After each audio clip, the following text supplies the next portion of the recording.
Assalamualaikum warahmatullahi wabarakatuh. Alhamdulillahirabbil alamin. Allahumma shalli wa sallim barik ala sayyidina Muhammad wa ala alihi washabihi ajmain. Amma ba'd. Dulur, alhamdulillah bertemu kembali di sini dalam kajian kita.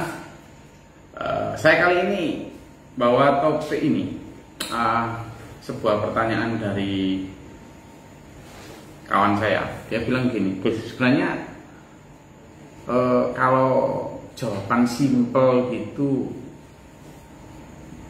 kenapa sih? Apa sih yang mau kita cari dalam hidup gitu? Jawaban simpel aja guys.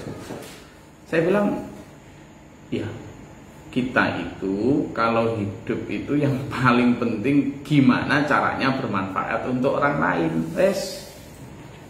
Yang pertama tentu bermanfaat untuk diri sendiri, tentu itu bermanfaat untuk diri, keluarga dan orang lain. Sudah itu target hidup yang paling utama. Nah terus, nah ya situ. Jadi gimana kita to reach, bagaimana mencapai tujuan itu, wis itu aja. Kalau dikaitkan dengan ajaran kita itu sudah dikasih banyak koridor ya, koridor. Jadi kalau bicara tujuan hidup itu kayaknya kok berat banget gitu kan, kayaknya kok bahasan yang apa sih tujuan hidup itu gitu. Tapi kalau kita raba kembali, kalau kita nggak bicara itu, terus kita ini bicara apa dong? Kan itu. Kalau dalam kepercayaan agama Islam kan binatang, ternak itu kan kesempatan hidupnya hanya sekarang, dan dia nggak akan hidup lagi, itu nggak akan lanjut itu. Tapi kalau kita kan lanjut. Nah, kalau memang kita lanjut, berarti kan kita harus memikirkan tentang sesuatu yang akan kita raih untuk nanti. Nah, terkait dengan itu ada satu hadis dulu, hadis Nabi yang saya rasa ini akan bisa menjadi satu batasan kita mau ngapain, kita nyari apa gitu. Kenapa? Karena bahkan seandainya sampean selevel Jeff Bezos, bahkan seandainya sampean selevel Elon Musk, bahkan seandainya sampean selevel Bill Gates atau Mark pemilik Facebook, atau Carlos Slim atau Warren Buffett, sampean tidak akan pernah selesai, tidak akan. Selevel Jack Ma pun sama tidak akan pernah selesai, karena batasan jika yang dicari dalam hidup itu adalah materi, ini tidak ada batasannya, ini unlimited ini. Bahkan seandainya orang memiliki planet bumi pun dia akan cari planet lain. Wis begitu memang. Begitu. Makanya Al-Quran menyampaikan alhaakumut takatsur hatta zurtumul maqabir. Bermegah-megahan kamu, berlomba-lomba kamu, berambisi kamu yang itu unlimited, itu akan melalaikan kamu. Lalai kamu itu hanya berhenti hatta sampai kamu zurtum. Zurtum itu kan dari kata ziarah ya. Ziarah itu kan mengunjungi. Mengunjungi itu artinya masuk.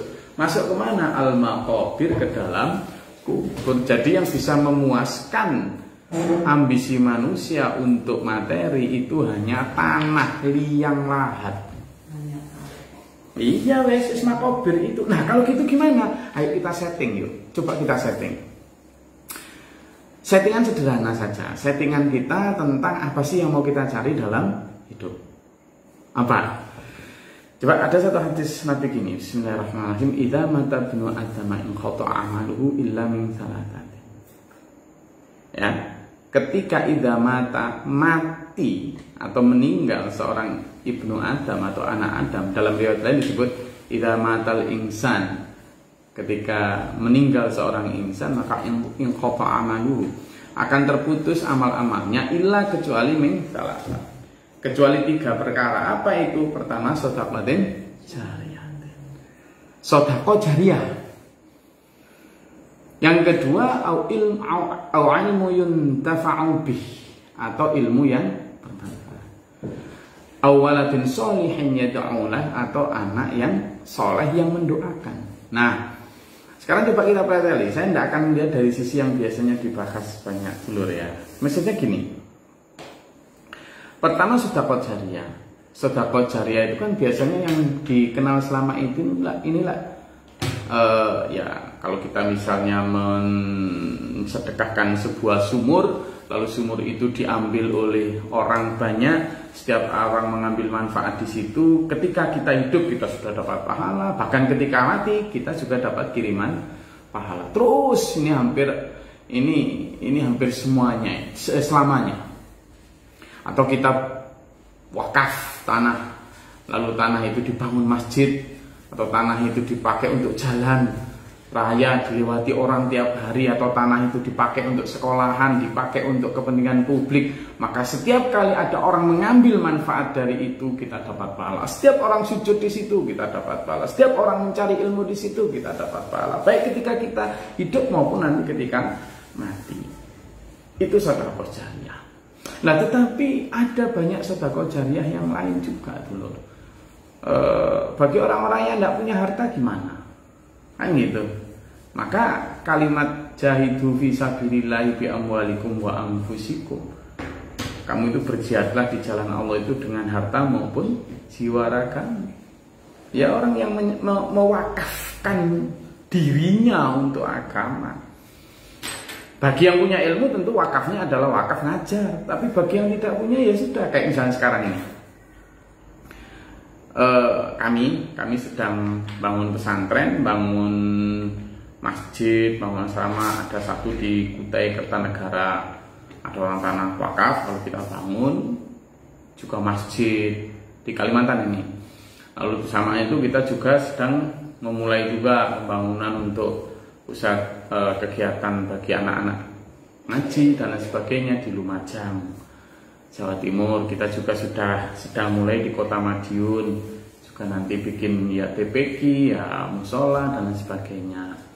Juga di Kabupaten Serang, Banten dan seterusnya. Loh, bagi jamaah kami bilang gini, Gus, saya tidak punya harta, tapi saya punya waktu dan tenaga. Saya punya keahlian untuk ya nata bata dan lain sebagainya. Boleh nggak saya sedekah tenaga ini? Loh, sedekah tenaga ini juga akan tercatat gitu. Jadi keramik yang dia pasang dengan tenaga dan tetesan keringatnya itu selain dicatat dan akan menyelamatkan dia di akhirat nanti, juga dicatat setiap kali ada orang sujud dia dapat kiriman juga. Jadi kita luaskan ke sana.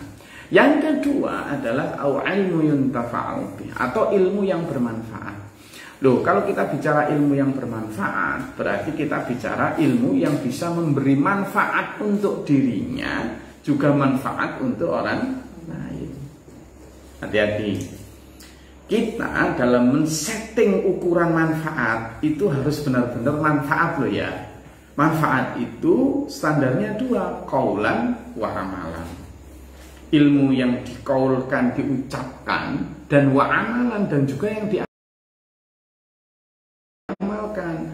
Kalau kayak saya gini, Gus Glory ngomongnya banyak, ceramah tiap pekan, atau saya kan punya kajian tiap subuh ya, hasil itu lewat Zoom itu.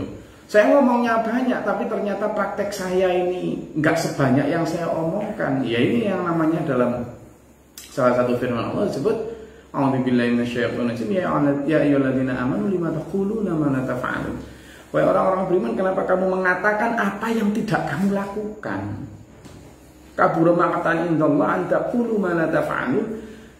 Murka besar di sisi Allah untuk orang yang hanya ngomong tapi tidak mengamalkan. Jadi orang-orang kayak saya gini, kalau nggak mengamalkan apa yang saya serukan kebaikan, nggak meninggalkan apa yang saya serukan untuk ditinggalkan kejelekan, saya kena murka besar di sisi Allah.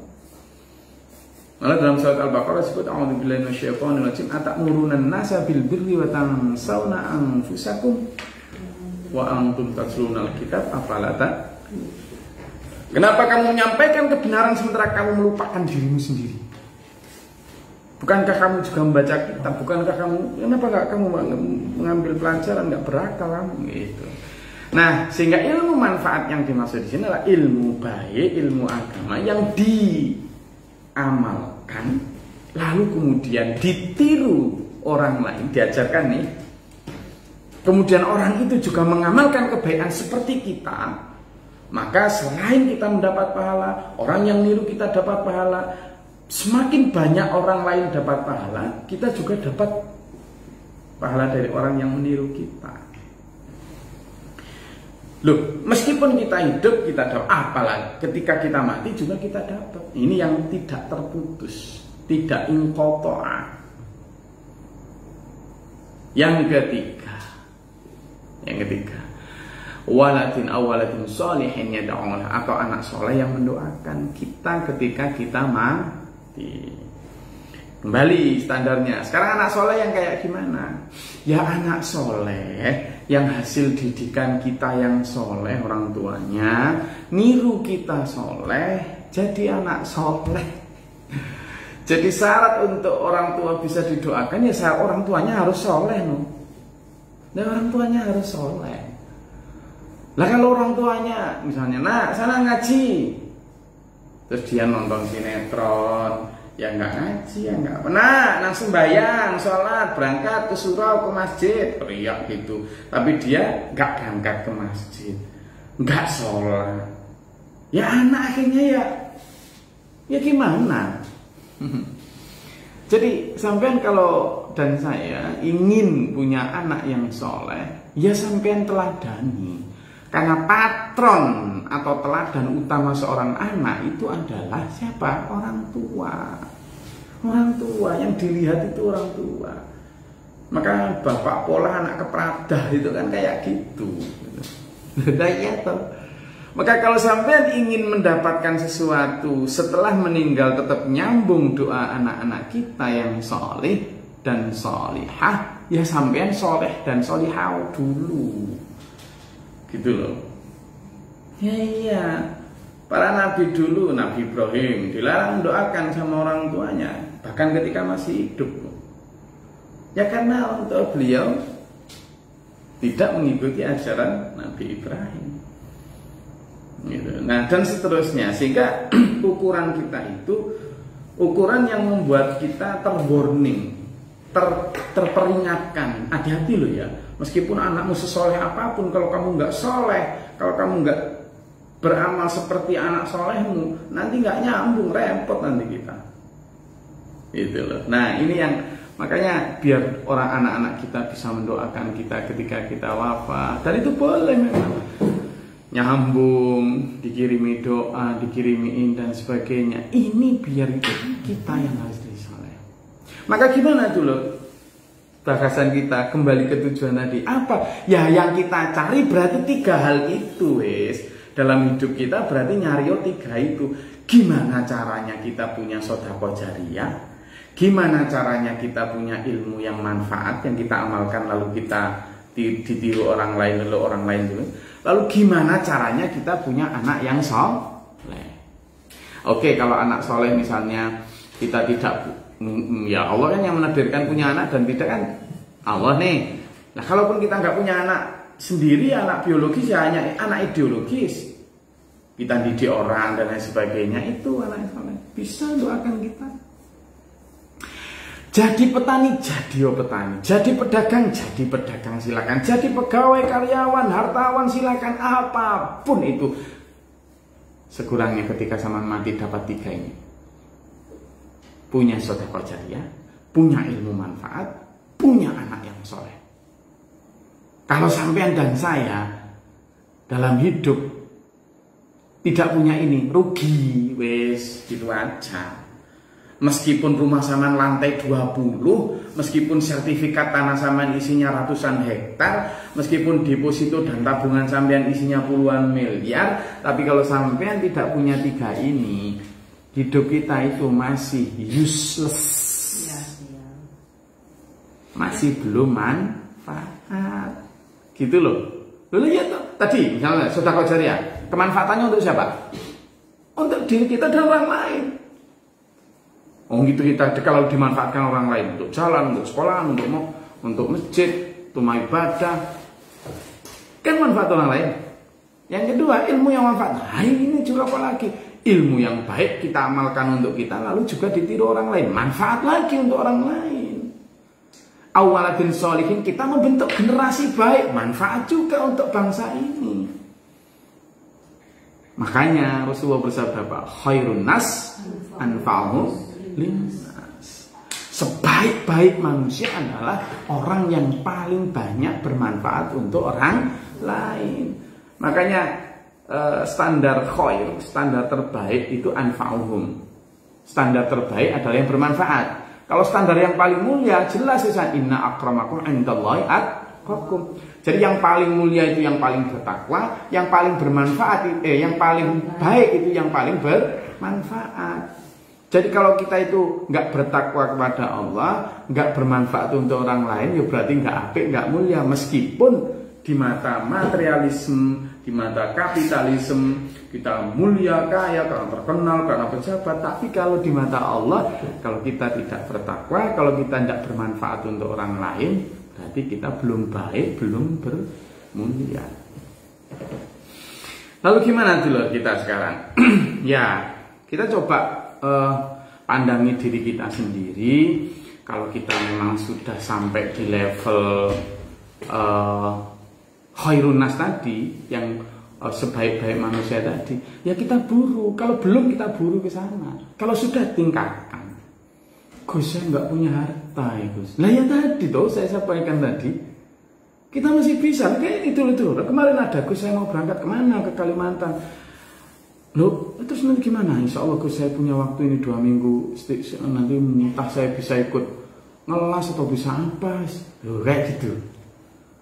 Ada yang, ayo kita ini masa ada pembangunan untuk sekolah orang-orang yang nggak mampu apa segala mungkin nggak ikut. Ayo bikin kupon. Ada yang bikin kupon 500-an ribu, ada yang cuma 100 ribu. Nggak apa-apa, it's okay. Allah nggak melihat quantity, tapi quality. Itu loh. Allah nggak melihat banyaknya, tapi prosentasenya. Lah kalau memang cuma punya uang 500 ribu, masa disuruh sedekah 1 juta? Tidak mungkin. Kekuatan dari dia punya uang 500 ribu, dia bisa sedekah 200 ribu. Itu sangat bermanfaat. Daripada dia punya 1 miliar tapi hanya sedekah 1 juta. 1 juta seolah-olah lebih banyak daripada 100 ribu. Tapi di mata prosentasi itu lebih banyak 100 ribu ketika dia hanya cuma punya uang 500 ribu gitu loh. Jadi jangan minder. Sedekah jariah itu, ayo, dan benar dulu. Rugi, apalagi Allah menyampaikan gini, a'udzubillahi minasyaitonirrajim wal 'ashr. Demi waktu yang singkat, innal insana lafi khusr. Sungguhnya semua manusia dalam keadaan rugi. Rugi kenapa? Ya karena kayak gitu. Tapi ada orang-orang yang tidak rugi. Siapa? Illal ladzina amanu. Pertama adalah orang-orang yang beriman, yang percaya terhadap bahwa kalau kita mati itu akan terputus semua amal kecuali 3 perkara tadi. Kita percaya dulu, yakin dulu, amanu dulu. Yang kedua apa? Alladzina amanu wa 'amilus sholihat, dan mengamalkan apa yang dipercaya tadi. Nah, kayak sekarang gini kita dapat ilmu bareng gini, ya yuk kita amalkan, jangan cuma didengarin. Lalu yang ketiga, siapa yang nggak rugi? Wa tawassaw bil haqq wa tawassaw bis sabr. Dan orang kemudian mengamalkan, setelah mengamalkan lalu menyebarkan, menyebarkan. Ya kan? Remembering is by telling. Mengingat itu dengan cara menyampaikan. Dan learning is by doing. Belajar itu sambil mengamalkan. Biar nggak jadi ilmu yang kayak kemarin kita bahas kan. Beli onde-onde taruh lemari, besok beli onde-onde taruh lemari, besok beli onde-onde taruh lemari. Nggak dimakan-makan, beracun. Kita juga gitu. Hari ini cari ilmu taruh di pikiran, hari ini cari ilmu taruh di pikiran, besok lagi cari ilmu taruh di pikiran. Nggak diamalkan ya, jadi racun hati. Yang kita amalkan lalu kita sebarkan ke dulur, ke kerabat, ke anak, dan seterusnya. Dulur, saya rasa itu kajian kita pada malam hari ini. Apa tadi? Tajuk hidup kita apa? 3 itu wis. Jadi menyongsong kapanpun Allah memanggil kita, pastikan kita punya sedekah jariah, pastikan kita punya ilmu yang bermanfaat, pastikan kita punya anak yang soleh dan salihah. Jangan didiknya, ayo wis kita didik dengan keteladanan. Jangan biarkan anak-anak kita itu dikuasai HP sampai akhlaknya benar menyedihkan. Ayo, itu yang harta yang paling berharga itu anak kita. Jangan biarkan mereka dididik oleh TV, dididik oleh game, dididik oleh kekerasan, dididik oleh lingkungan yang nggak benar. Kasihan mereka dan kasihan kita juga. Kalau sampai kita punya hal yang paling berharga tapi ternyata dimiliki oleh pihak lain. Apa pihak lain itu?